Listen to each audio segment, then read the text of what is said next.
Communiqué du 10 janvier 2022 adressé au peuple togolais.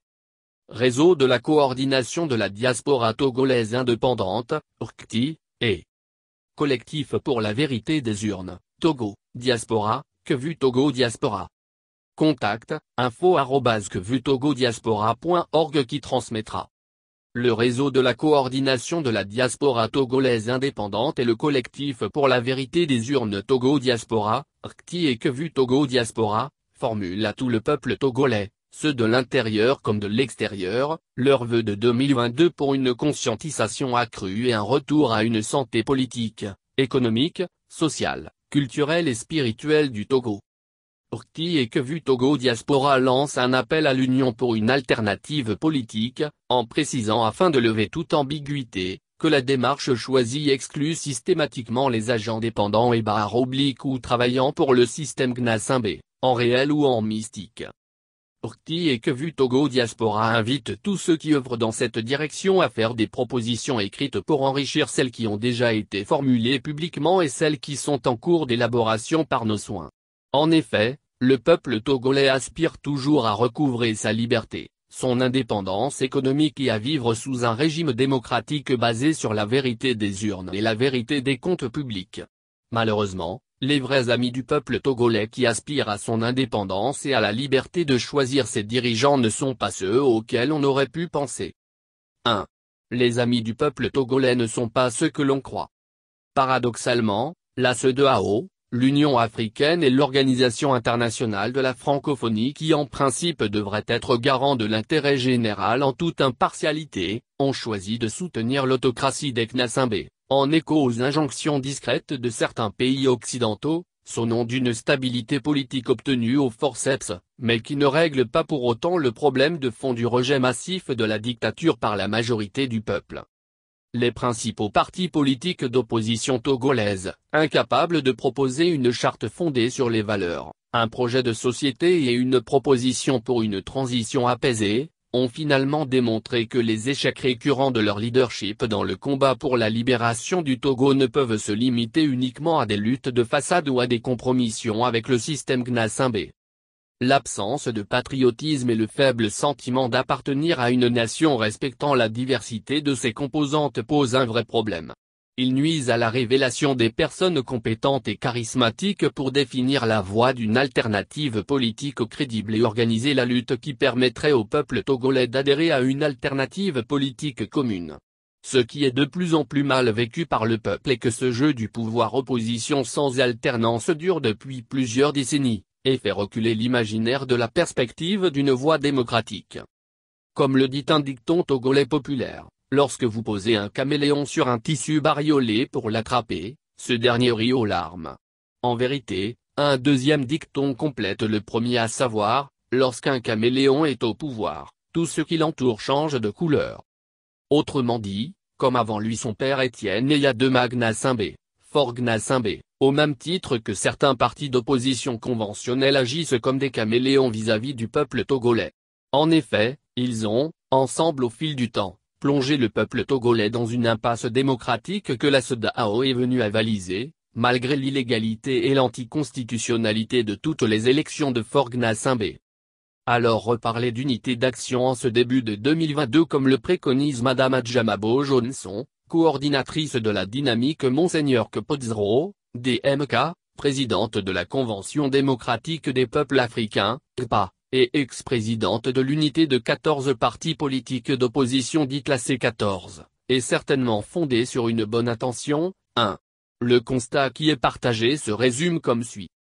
D'une part, le système Gnassingbé a porté une atteinte grave au combat pour la démocratie pour ne pas dire une déviation manifeste du combat sincère et loyal pour la vérité des urnes et la vérité des comptes publics, et d'autre part, le report dans un temps bien lointain de la possibilité d'une alternance au Togo, autrement dit, un refus de l'alternance au Togo par certains partis dits d'opposition, jouant ainsi le jeu ambigu de partis légitimateurs et d'autoreproduction /reconduction du catéchisme violent des Gnassingbé. Afin d'éviter les erreurs du passé, Madame Adjamabo Johnson propose que cette union se fasse sur des bases claires et préalablement définies. 2. Tout est donc dans la définition de ce qui doit être clair, et ce qui doit être préalablement défini. Il faut donc comprendre que la coalition de 14 partis politiques d'opposition dite C14 n'a pas pu constituer une union sur des bases claires et préalablement définies.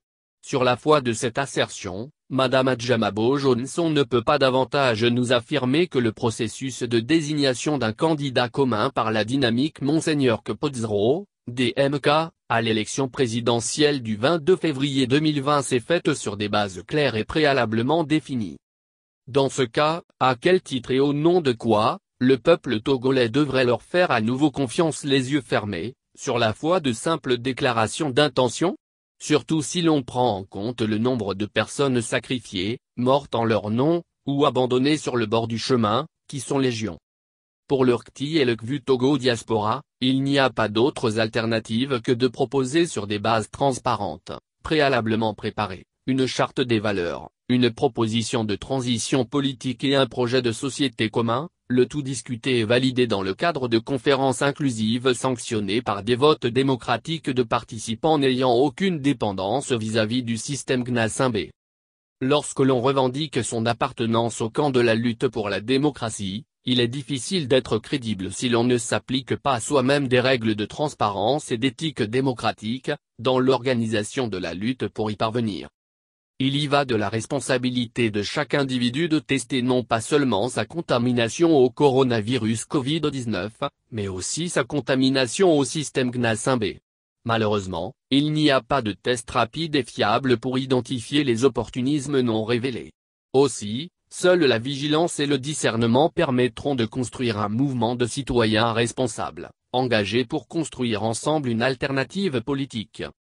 RCTI et CVU Togo Diaspora recommande à chaque citoyenne et citoyen togolais de prendre conscience que les vrais amis du peuple togolais ne sont pas toujours ceux que l'on croit, ceux qui le proclament en parole mais pas en acte. Bref, les vrais amis du peuple togolais sont sans équivoque possibles forcément indépendants du système et de la galaxie Gnassingbé. Sinon, à court ou long terme, elles ou ils finissent par servir de béquille pour maintenir le système politique et le pouvoir des Gnassingbé en place. 2. Maintien au pouvoir de Fort Gnassingbé, l'opposition togolaise n'est pas neutre.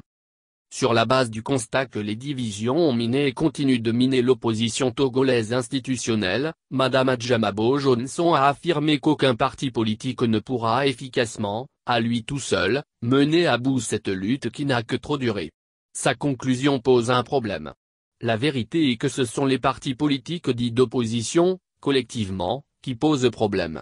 La crédibilité de chacun des responsables politiques ou religieux s'est graduellement étiolée au point de disparaître et rendre inaudibles les vœux qu'elle ou il formule pour un peuple togolais qui se méfie de ceux qui n'ont jamais réussi à proposer un projet de société commun au service du peuple togolais. À défaut, c'est le culte de la personnalité qui a prévalu avec les échecs patents que chaque famille togolaise porte dans la chair. De nombreux citoyennes et citoyens togolais sont morts, ou ont été kidnappés, ou ont dû s'exiler, ou ont subi la prison, les humiliations, les tortures, etc., à cause des impasses stratégiques des dirigeants de l'opposition, sans pour autant voir une lueur d'espoir poindre à l'horizon, ou s'entrouvrir les chemins, ombrageux ou pacifiques, qui mèneraient à une démocratie basée sur la vérité des urnes au Togo.